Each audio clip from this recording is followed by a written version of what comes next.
In this video, we'll be doing some guided practice on direct object pronouns. So right before this, I had recorded the direct object pronouns lecture. If you're still a little confused on direct object pronouns, I suggest watching that, or if you just watched it, I'll explain some more things in this video. And so one thing to note as well, we're only doing Latin American Spanish, so that excludes os, and os, they use that for you all. One thing I should say too is that los can be you guys as well. Something I forgot to explain in the last one. But yeah, so let's look at some direct object pronoun practice. Basically what we're going to be doing here is, first what's going to happen is it's going to ask us a question. Now I generated these through ChatGPT, and I had about half of them include a direct object pronoun in the question being asked, and about half of them not include one. So we'll get examples with kind of both ways to deal with them. And so it's going to ask a question, we're going to translate it, we're going to write a response in English, then we're going to translate that over to Spanish. So let's start with this first one. ¿Me ayudas con esta tarea? It's kind of like, basically means like, do you help me with this homework? Or like, can you help me with this homework? We'll translate it as that. Can you help me with this homework? Literal translation is basically, you help me with this homework. So we got, right, you help, ayudas, ayudar, to help. Remember that the me is not who's doing the action, it's who's receiving it. So we almost have to read it backwards. So it's you help me with this homework. So we'll say, it's going to be yes, I help you with this homework. So then we'll have to translate this into Spanish. First, we have to think about, okay, well, we got yes, of course. And then I always like to start with the verb in these cases. We got ayudar, to help. Take it off. Now, who's doing the helping in this case? Well, it's not you. You're not helping. It's I, right? So it's ayudo. And then who's receiving the help? Who's getting directly affected by this action? Well, it's you. So now we look at our direct object pronoun up here. You can see te is for you. Where does it go? Well, we have a conjugated verb right here, so we're going to place it before. So, si te ayudo con esta tarea. And that's how you're going to say, yes, I help you with this homework. Now, moving on. Ves a tu amigo todos los días. Ves comes from the word ver, to see. So, who's doing the seeing? Well, it's you, right? So, do you see your friend? Do you see your friend? And then we got todos los días, which basically means every day, all of the days. So, every day. So, we'll say yes. And then we have to use a direct object pronoun. So instead of saying, yes, I see my friend, well, that would be kind of repetitive, right? So we want to say, yes, I see her. I see her every day.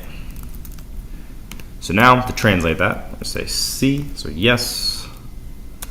And then we have to think about, well, first, what's the action? To see, right? And who's doing the seeing? Well, it's I.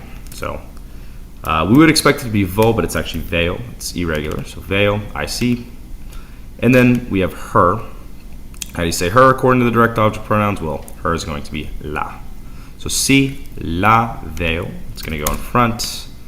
La veo todos los días. So si la veo todos los días. Next is going to be, do they invite us to the party? A couple of these might be a little funky, looking like it should be in past tense, but we're just going to be dealing with just present tense today. Just because by the time that you learn direct object pronouns, especially in Spanish 1, not everyone that's going to be going through direct object pronouns has learned past yet, so just sticking to present. So do they invite us to the party? So say yes, they invite you or you guys. We have to be able to distinguish the fact that you is different from you guys. You know, in English, what we can say is you in reference to multiple people. But in Spanish, that can't happen. It has to be you guys, so it has to be the plural version, right? So yes, they invite you guys to the party. So let's translate this. So si. Well, here's an interesting thing, actually. So invitan can actually be two things. It can be referring to ustedes, or it can be referring to ellos. And in this case, I translate it as they invite. It could actually be you guys invite us to the party. So They invite us to the party. Yes, they invite you guys to the party. We'll keep it as this for now. But the invitan could also be you guys. It's like, do you guys invite us to the party? It could be, yes, we invite you guys to the party. We'll switch it to that. How about that? Do you guys? Actually, no, let's keep it as they. Do they invite us to the party? Yes, they invite you guys to the party. So C. Now, think about first the action, invitar, to invite. They're inviting, right? So invitan. And then we have you guys. It's being infected by the action. How do you say you guys? It's going to be los. If it's a group of girls, it'd be las, but it'd be los. Sorry. Invitan a la fiesta.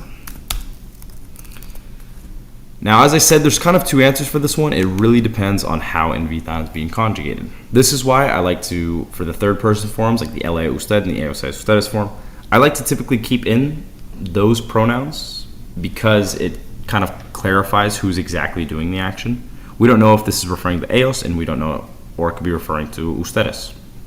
So, in this case, a little confusing. Multiple answers you could have here.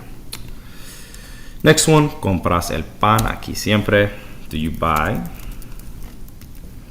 the bread here? And then siempre is always, we would say always, but say, do you always buy the bread here? You can see the word order is going to be a little bit different. Just depends on what language you're dealing with. Spanish and English have pretty similar word order. It's a tad bit different, though. Can be different. Other languages, though, there's certain languages which literally almost read backwards from English, which can be a little trippy. So yeah, so do you always buy the bread here? So we'll say yes. So we'll say yes, I buy it here always. Now we would say I always buy it here, but we're just gonna keep the always at the end to make it a little less confusing. So translate it C. Now to buy, who's doing the buying? Well, it's I, so compro. What is it referring to? It's referring to the bread. Now remember, there's no such thing as it in Spanish, so we always have to make sure that the lo is for masculine things, the la is for feminine things. It is not just going to default to lo. It depends on what we're talking about. If it's a masculine thing, it's going to be lo. If it's a feminine thing, it's going to be la. Or if it's something that doesn't have a gender, we will default to lo. In this case, el pan, that's something that is masculine, right? So we're going to say lo. So sí, lo compro aquí siempre. So yes, I buy it here, or I always buy it here. Next, te llaman por tu nombre. We're going to say ellos. Te llaman, basically just try and make this a little bit more clear what we're talking about here. So do they call you by your name? What they're saying. So you got, do they call right here, you. Por can essentially mean for or by. In this case, we'll translate it as by. A few different translations for it. It can mean some other stuff as well. In this case, we'll say by your name. So do they call you by your name? We're going to say yes, they call me by my name. Yes, they call me by my name. I say so. C. We got they call. To call, llamar.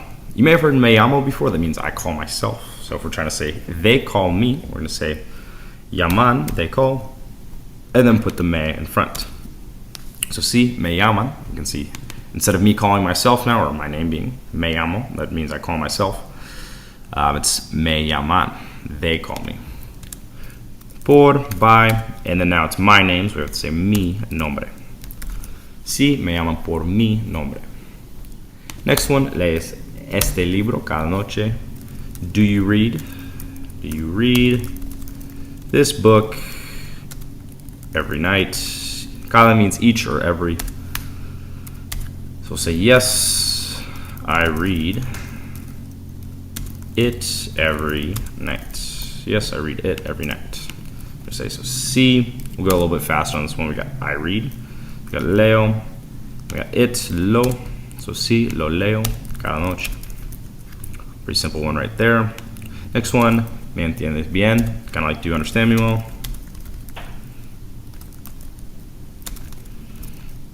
Now what we're going to do is say, yes, I understand you well.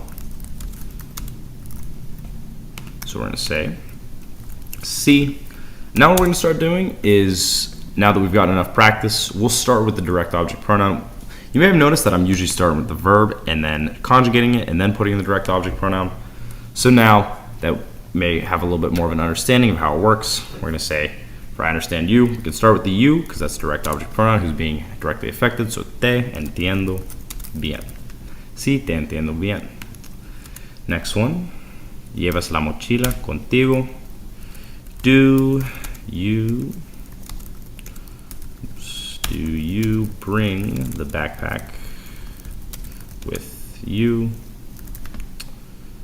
Bring the backpack with you. So I'm going to say yes, I bring it with me. So we're going to say sí, la llevo conmigo. Let's break this one down a little bit. So first we got to I bring, right? Llevar can mean to bring, to carry. It means a lot of different things. To wear as well, kind of like carrying stuff on you, right? The most direct translation is going to be to carry. You can also use traer here, but in this case, probably use llevar. So llevar, like I bring or I carry it with me. And then we're referring to it here. It is referring to la mochila. And because la mochila is something that is feminine, we want to be saying I bring her with me, like the literal translation. We're saying it, but remember it can be two things. It can be him or her. It can be lo or la. Always depends on the gender of what we're talking about. So in this case, we're going to say la llevo conmigo. So remember, when we're dealing with it, always try to think, okay, is it referring to something that's masculine or something that's feminine? Next one, do you listen to us when we speak? Do you listen to us when we speak? So we got nos escuchas cuando hablamos. You listen to us when we speak. I'll say, yes, I listen to you guys when you speak. So in this case, remember the you or the you guys, it's going to be in reference to the plural ones. So what we're going to say is sí. I'm going to say los. Los means you guys when it's basically getting affected by the action, right? So sí, los escucho. Escucho. Cuando, then we want to say you guys speak or you speak, so it's going to be hablan in the ustedes form. Remember, ustedes means you guys. So, sí, los escucho cuando hablan. Or we could also say ustedes hablan. Next one, do you encounter or do you find the places easily? So we're going to say yes. Yes, I find them easily. So we're going to say, so sí, los, and then encontrar is to find, encontro, but it's also an O-to-U-E stem changer, so los encuentro, fácilmente, like easily. Or fácil is easy, mente always means li, so easily. So sí, los encuentro fácilmente. Next one, te dice la verdad. Does, it could be he, she, or it. In this case, it's in the he, she, or it form. It could also be you formal for referring to usted. We'll say he, which don't default to he. Does he tell you the truth? Does he tell you the truth? Now, here's an interesting one. I don't really like this one because this is using a double object pronoun, which can be a little tricky. We'll cover those later. And so we would have to say, yes, he tells it to me. He tells it to me. It's going to be C. That's going to be. The indirect always comes first because this is basically who's receiving it. That's from the me te le. So me la is going to be it, right? Me la dice. Sí, me la dice. Now you can see that we're using two different pronouns here. And so you can see we're saying he, it, and me. We got three different ones, right? So we got the subject, and the it is being directly affected by the action. That's why that's the indirect object pronoun. And then finally the direct object pronoun, the it. And finally the indirect object pronoun who's receiving the action. That's going to come first. Don't worry too much about this though. I'll have another video covering double object pronouns, but this is kind of how they work. Indirect first, then direct if it's getting directly affected. In this case, telling, it is getting directly affected by the telling versus the me is receiving the action. That's indirect. So in this case, me la dice, you can see direct right here. Don't worry too much about that one though. We'll get more into depth in other videos. Next one, me prestas tu bolígrafo. Basically, like, can you lend me your pen? Or do you lend me your pen? Say, can you lend me your pen? We'll say yes, I lend you. Yes, we'll just say yes, I lend it. We could say to you again, but that's kind of doing the same thing as the last one, so don't want to make it too complicated. So we'll just say yes, I lend it. So sí lo presto. It referring to the pen, el bolígrafo, and then I'm lending it. So sí lo presto. Or if you want the double object, sí te lo presto. Te lo presto. Next one, terminas el trabajo hoy. Do you finish work today?